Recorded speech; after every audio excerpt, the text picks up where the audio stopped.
Your Honor, the defendant was caught stealing a stale loaf of bread from a neighborhood market. The prosecutor spoke coldly, like it was just another case. The man, with tired eyes and rough hands, lowered his head. I just needed something to survive one more night. A few people in the courtroom chuckled, but the judge didn't, because in that very moment, he had just heard the man's name, and he froze. Who was Jackson Cole? And why did a hardened judge suddenly find his eyes filling with tears? Jackson Cole, age 68, had become an invisible figure in the streets of Philadelphia. Tall, gaunt, and graying with a hollow look in his deep-set eyes, he walked slowly through alleyways and quiet sidewalks, clutching a faded army green duffel bag with initials JC barely visible. He wasn't aggressive. He didn't panhandle. Locals knew him as Old Jack. He was the silent one. While others begged or caused commotion, Jackson simply collected discarded cans and bottles, sometimes trading them for a cup of black coffee or an old sandwich.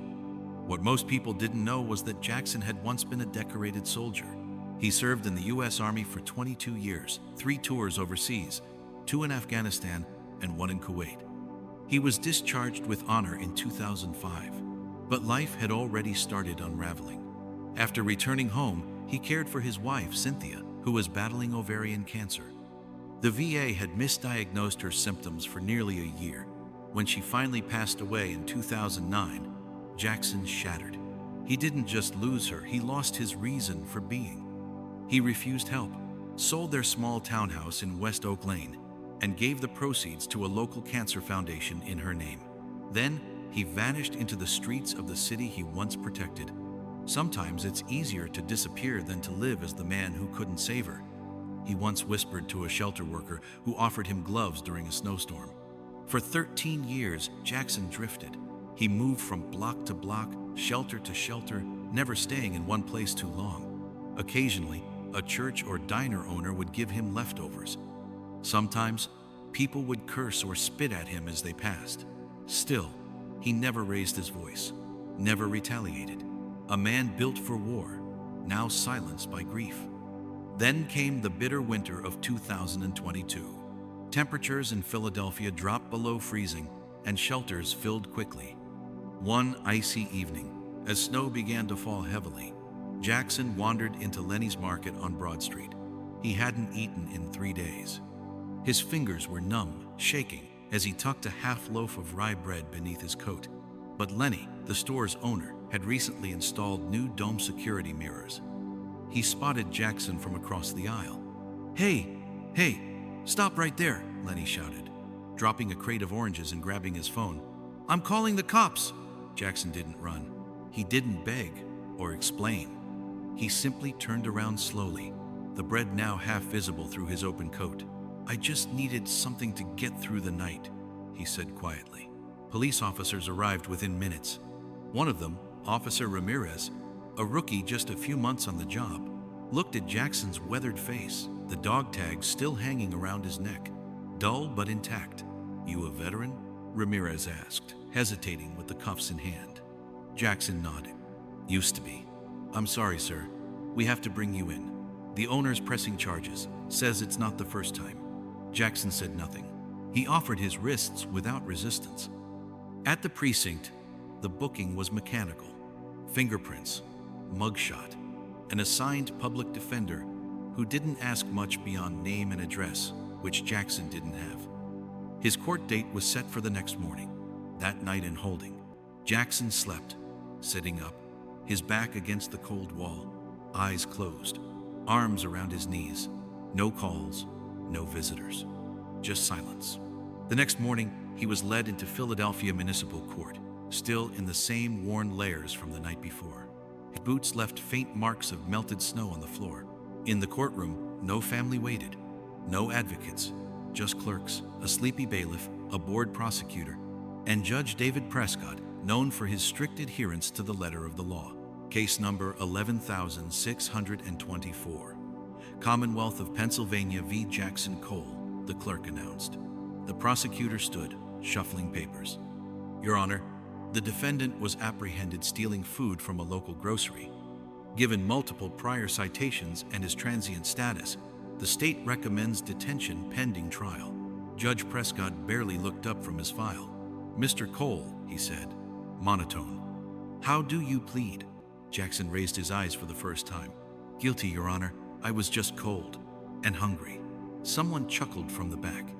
The judge shot a quick glare toward the gallery before returning to the file, but something in the file caught his eye. He flipped a page, then another, his brows furrowed. "Jackson R. Cole," the judge murmured. "Former Master Sergeant, Bravo Company, 1st Battalion." A long silence fell. The judge looked up slowly.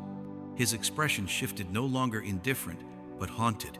Then, in a highly unusual move, Judge Prescott stood. The courtroom stilled. "Court will recess for 15 minutes, he said, his voice tight. "Mr. Cole is to remain seated." He left the bench abruptly, disappearing behind the chamber doors, leaving a courtroom of confused officials and a man named Jackson Cole who had no idea why, after all these years, someone finally looked at him and remembered. Behind the chamber door, Judge David Prescott paced. His hands trembled slightly as he opened a drawer in his desk and pulled out a yellowed envelope. Inside was a photograph, a group of soldiers in desert fatigues, dusty and sunburned, posing beside a Humvee in southern Afghanistan. Prescott stared at it for a long moment, tracing each face.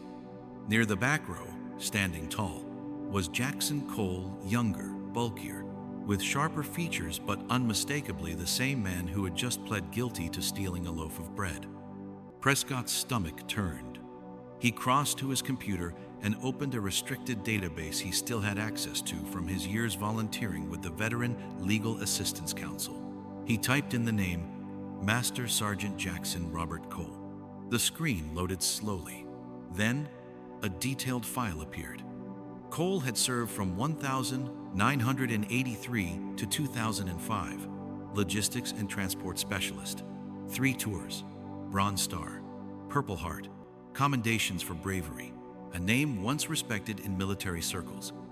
Then, gone. Prescott's jaw clenched as he read the entry from 2004, convoy ambushed outside Kandahar. Jackson Cole diverted enemy fire, pulling a wounded private behind cover, sustaining shrapnel wounds to his left thigh and abdomen, refused medical evacuation until all soldiers were accounted for, saved 7 lives. A faint clicking noise drew the judge's attention back to the screen. He clicked one more tab, photographs. There it was, the image that had circulated once, briefly, in a Defense Department press release. Jackson carrying a bloodied soldier across a rubble-filled road, smoke billowing behind them. That soldier, unconscious in his arms, was Second Lieutenant David Prescott, the man who would go on to become a judge. Prescott sat back, speechless. He had never known the name of the man who saved him. In the chaos of that day, he only remembered the shouting, the pain, and the sound of someone saying, "Hold on, Lieutenant, you're not dying today." He'd spent years trying to forget the war, suppressing memories through law school and into the bench. He hadn't seen that face again, not until today. Prescott reached for his phone. "Colonel Armand?" he said when the voice answered. "It's Judge Prescott. I need confirmation on a veteran Master Sergeant Jackson Cole. He's in my courtroom, homeless, facing petty theft charges." There was a pause. Then the colonel responded, "That man saved lives, sir. He disappeared after his wife passed. We lost all contact. You say he's in your courtroom?" "Yes," the judge replied, voice heavy. "And I think it's time someone did more than thank him." Back in the courtroom, the buzz hadn't faded. "Did the judge really just walk out mid-hearing?" someone whispered. "I've never seen him stand. Not once," murmured a paralegal. Jackson sat motionless, hands resting on his knees, staring straight ahead. The bailiff watched TikToks on his phone. The prosecutor scribbled on a notepad, oblivious to the storm building behind the chamber door. 15 minutes later, Judge Prescott returned. But he didn't sit. He stood at the bench, clearing his throat. The room hushed. "Before we proceed," he began, "this court has received new information relevant to the defendant's background and service to this country." We will temporarily postpone a ruling until further investigation can be completed. The prosecutor blinked. Your Honor, may I ask? You may not, Prescott cut in. Mr. Cole will remain in custody overnight, but I'm ordering full medical evaluation and appropriate accommodations. This court will reconvene tomorrow. He turned to the bailiff. And please ensure the defendant receives a hot meal and a change of clothes. Jackson didn't react. His face remained blank, as though he hadn't heard a word. But deep inside, something had shifted, a quiet tension.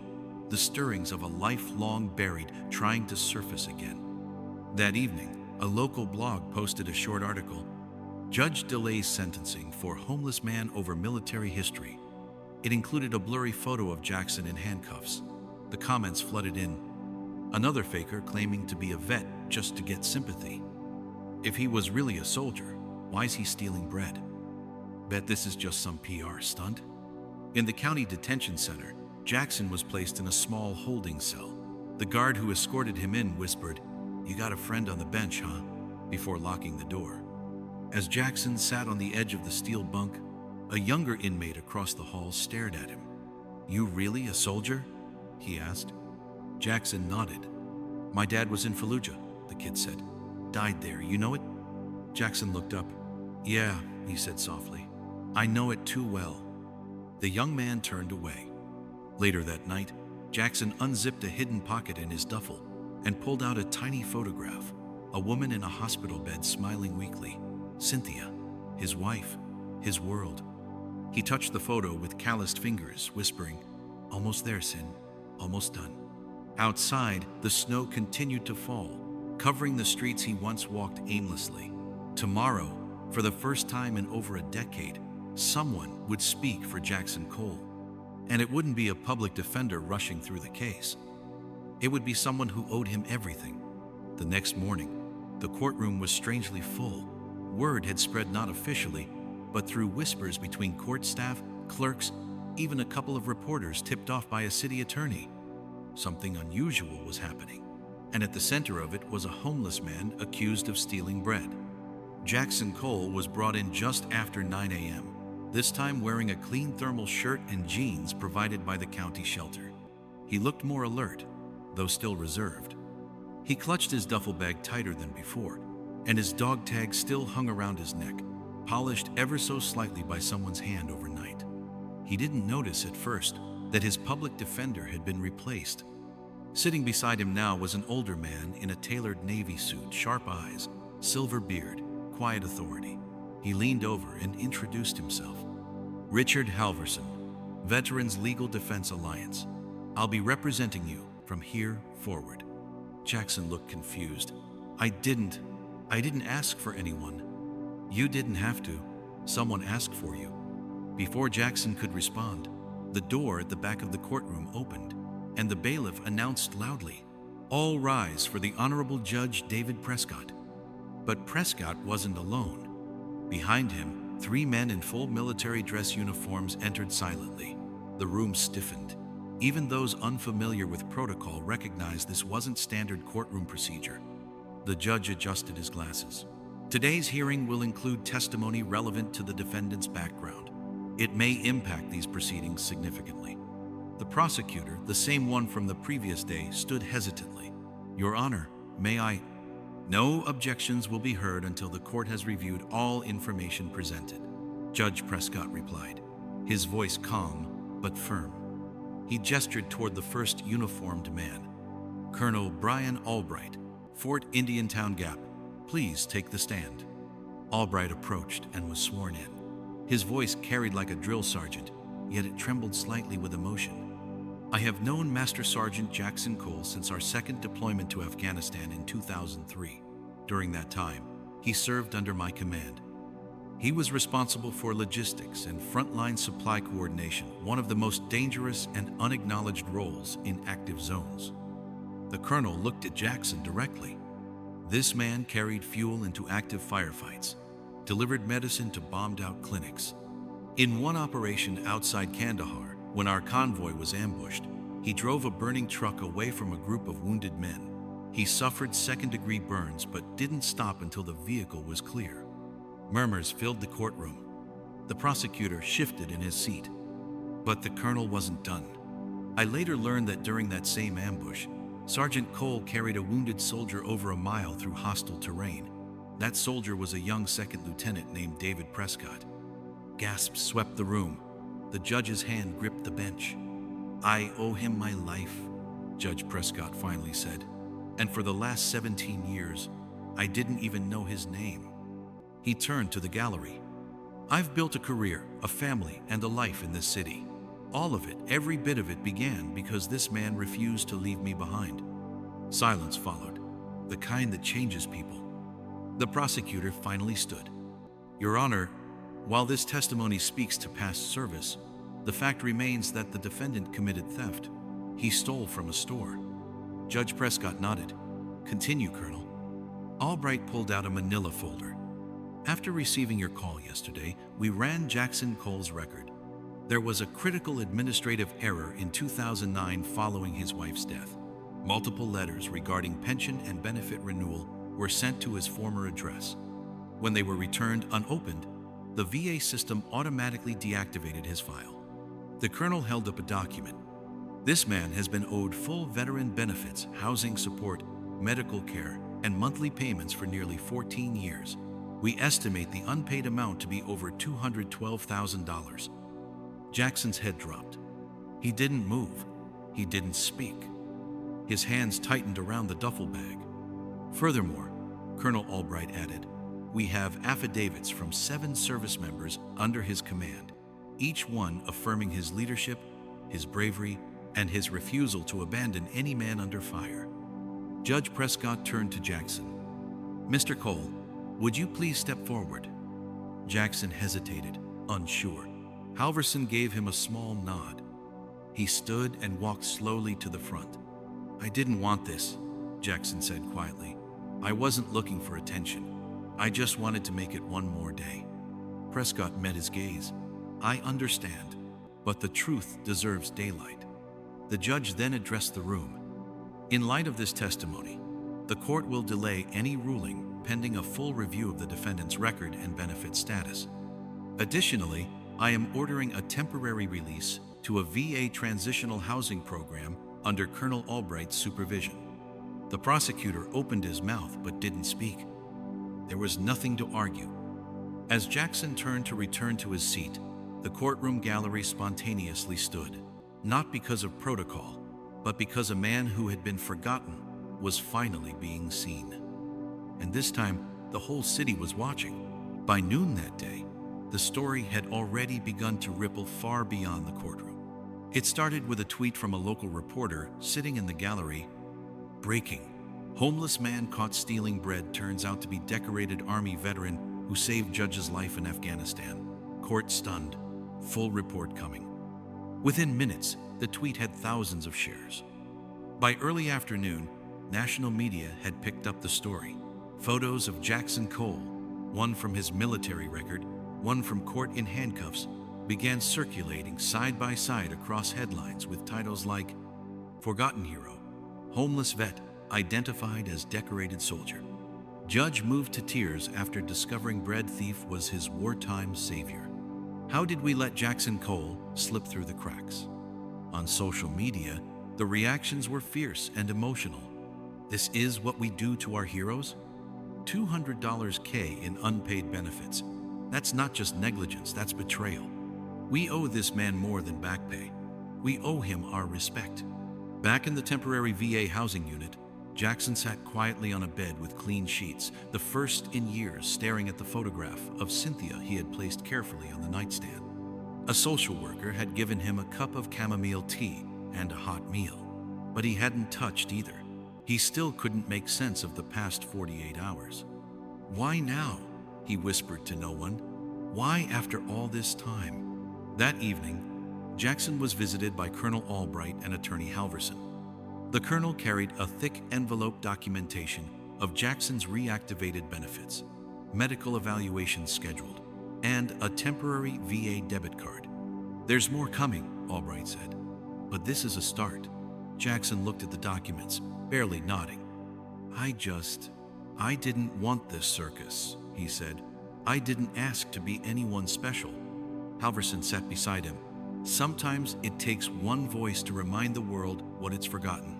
Right now, Jackson, you're that voice.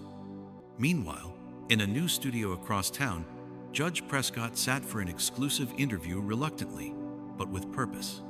I didn't plan to speak publicly, he told the anchor, but I feel an obligation. The man who carried me through gunfire, who risked his life to save mine, has lived in the shadows for over a decade. That's not acceptable. The anchor asked the question on everyone's mind. Why do so many veterans like Jackson Cole fall through the cracks? Prescott hesitated, then answered, because we stop looking, because we assume silence means stability. But some wounds don't scream, they whisper, and we've ignored the whispers for too long. The next morning, the Veterans Affairs Office held a press conference. Their spokesperson acknowledged the administrative failure in Jackson's case and promised a full-scale audit of benefit terminations over the past 15 years. We can't rewrite the past, she said, but we can damn sure fix the present. That same day, an anonymous donor launched a GoFundMe campaign titled, Give Jackson Cole a Second Chance. Within 6 hours, it surpassed $85,000. By sunset, it had crossed $200,000. Outside the VA shelter, a camera crew spotted Jackson being escorted to a follow-up appointment. They respectfully kept their distance, but one reporter asked, Mr. Cole, how does it feel to finally be seen? Jackson paused. I'm not used to being seen, he said simply, but I hope the next man like me doesn't have to wait this long. Back inside, he watched the news from a small television mounted on the wall. His photo from Afghanistan, carrying a wounded soldier through dust and fire, was displayed beside an image of him sleeping under a bridge in Philadelphia last year. The contrast hit like a hammer. The man who once led convoys through enemy territory had become a ghost in his own city. And now, he was the headline, a symbol, a reckoning. That night, he lay in bed staring at the ceiling. He didn't sleep. He couldn't. His mind echoed with memories. Cynthia's last breath, the silence of empty streets, the cold metal of handcuffs, the judge's stunned face, and the words Prescott had spoken, everything good in my life exists because you didn't leave me behind. In the morning, Jackson would return to the courtroom. But this time, he wouldn't return as a defendant. He would return as a man the nation couldn't ignore. By the time Jackson Cole returned to the courthouse the next morning, the world outside had changed. News vans lined the street like dominoes. Reporters and photographers crowded the sidewalk. Veterans in uniform stood silently, forming a line that stretched from the courthouse doors down the block. Inside, the courtroom was filled beyond capacity, every seat taken. The atmosphere was reverent, not like a criminal trial, but like a memorial. When Jackson walked in this time in pressed clothes, freshly shaven, and accompanied by Colonel Albright and Attorney Halverson, the crowd instinctively rose to its feet. He paused at the door, startled. He'd never been looked at this way before, not since the uniform, not since Cynthia. Judge Prescott entered moments later, and again, everyone rose. But Prescott wasn't alone. Walking in behind him were 2 women and a man, all in military dress. And trailing quietly in the back was a woman in her mid-30s, wearing a simple blue coat, eyes searching the room until they landed on Jackson. She stopped. Her hand covered her mouth. The judge spoke. Before we proceed with any legal matters, the court will hear additional testimony that may further inform our actions regarding Mr. Cole. The prosecutor, now visibly subdued, did not object. The first to take the stand was Major Lisa Bennett, military social worker and trauma specialist. I reviewed Mr. Cole's post-service history, she said, her voice calm but direct.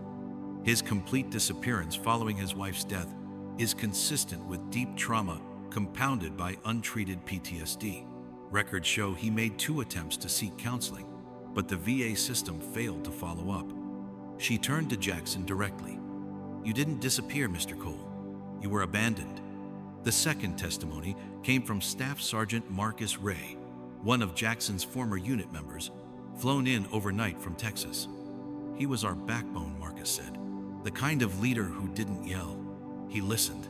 When we lost 2 men in Kandahar, he stayed behind to recover their bodies. He wouldn't let us leave them in the dirt. He said, "We don't just fight for each other. We remember each other." His voice cracked. "I'm here today because he carried me through a firefight when I couldn't walk. I never got to thank him."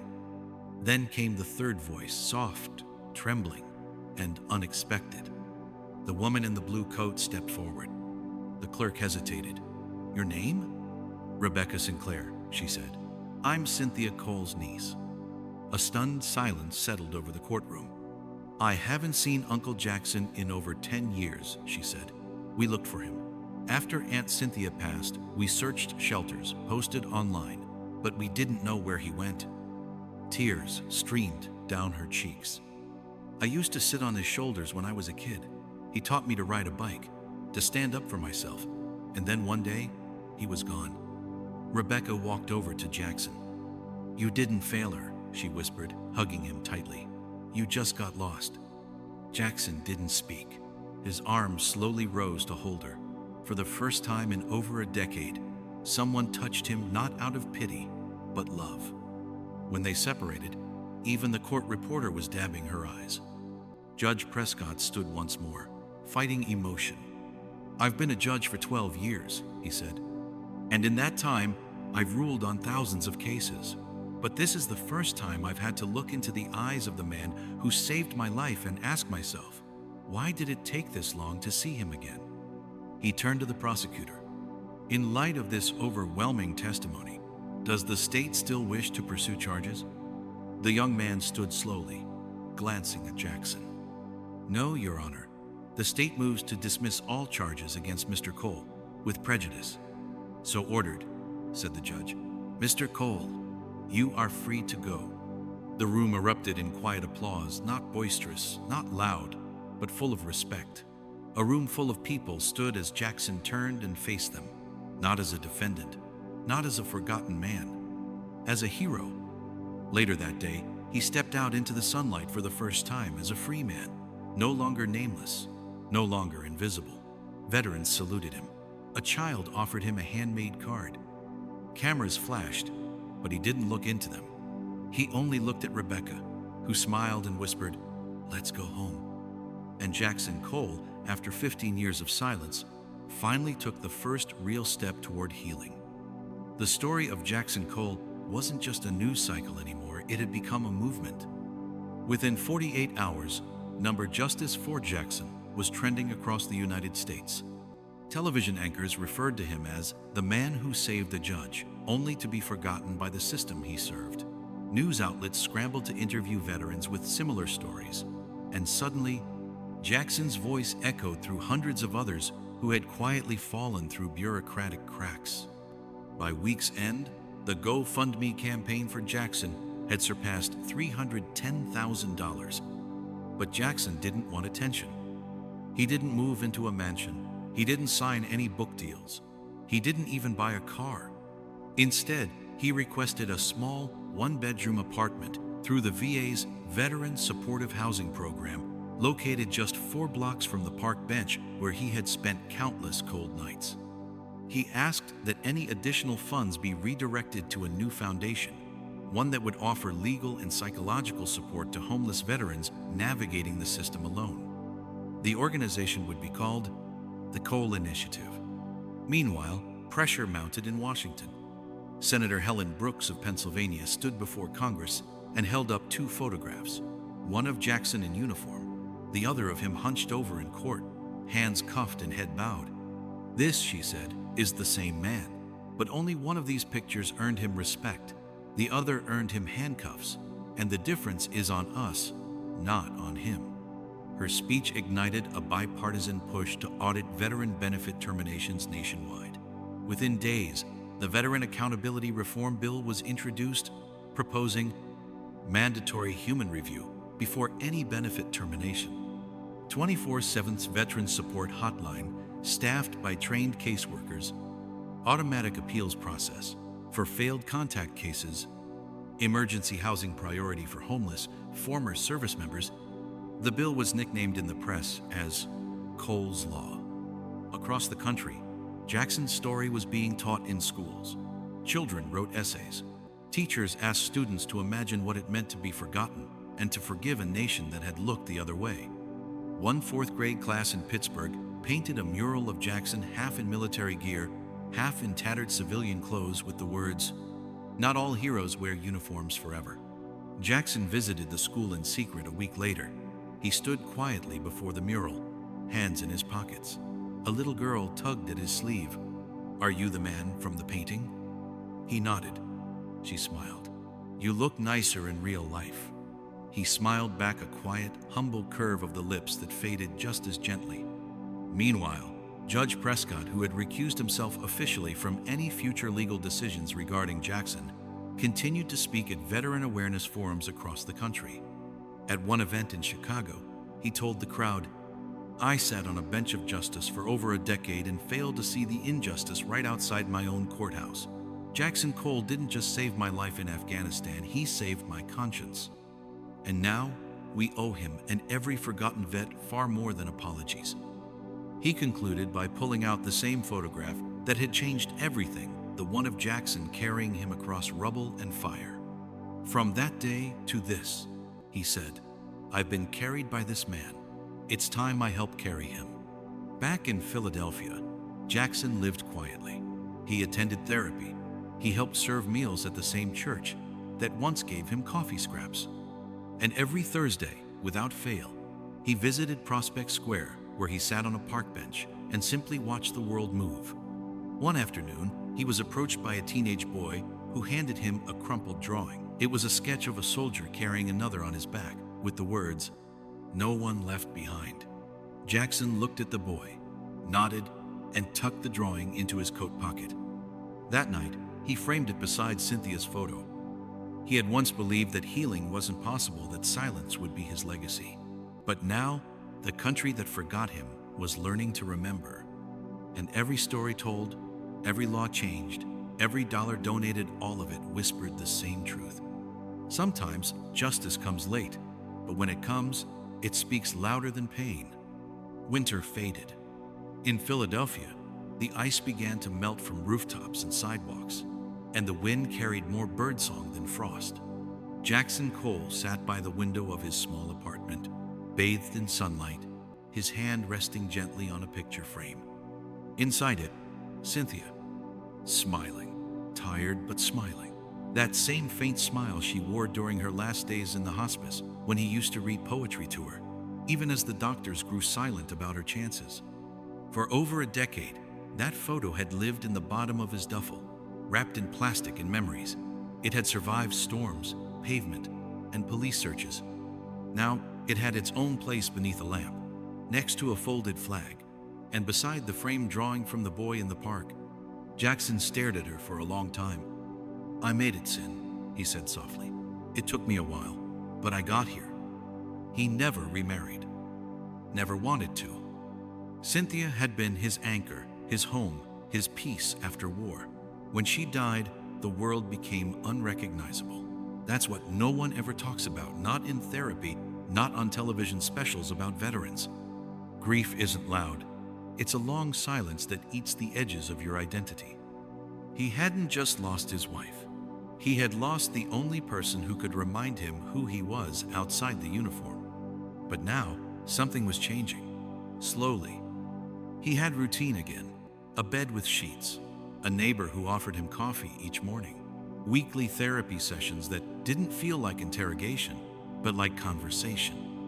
He even started volunteering once a week at a local outreach center, sorting clothes for other unhoused veterans.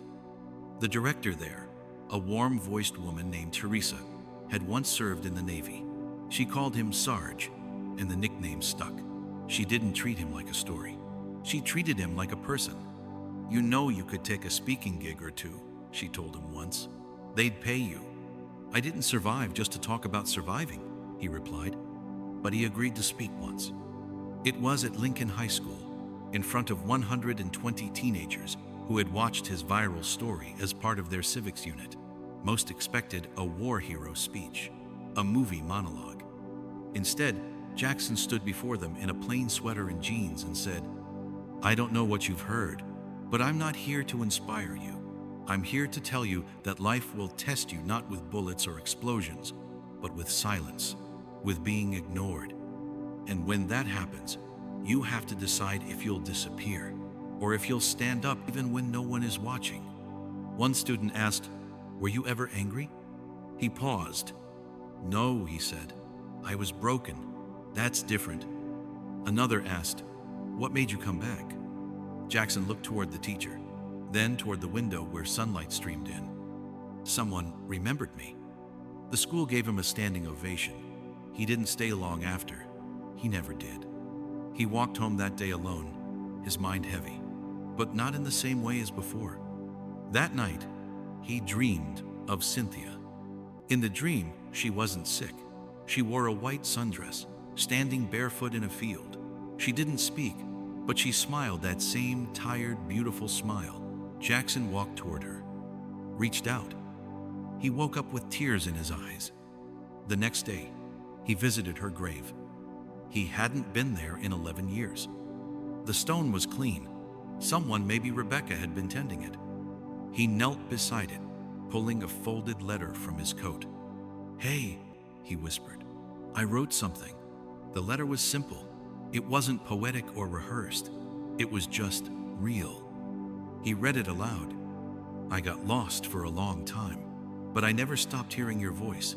I remembered the way you held my hand when I couldn't breathe after the war, the way you never flinched, even when I had nightmares. I wanted to save you. I couldn't, and I thought that meant I didn't deserve to be saved either. But you wouldn't have wanted that. You never gave up on me. So now, I won't give up on the world either. You were my strength, and now I'll try to be that for others. Almost there, Cynthia. Almost whole again." He placed the letter beneath the stone, then stood. As he turned to leave, he heard birds again.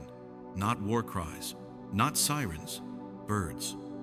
And Jackson Cole, the man who walked through fire, slept in silence, and stood alone for 15 years, walked home knowing he was no longer just surviving. He was living again. 6 months later, a bronze plaque was installed on the stone wall outside the Philadelphia County Courthouse.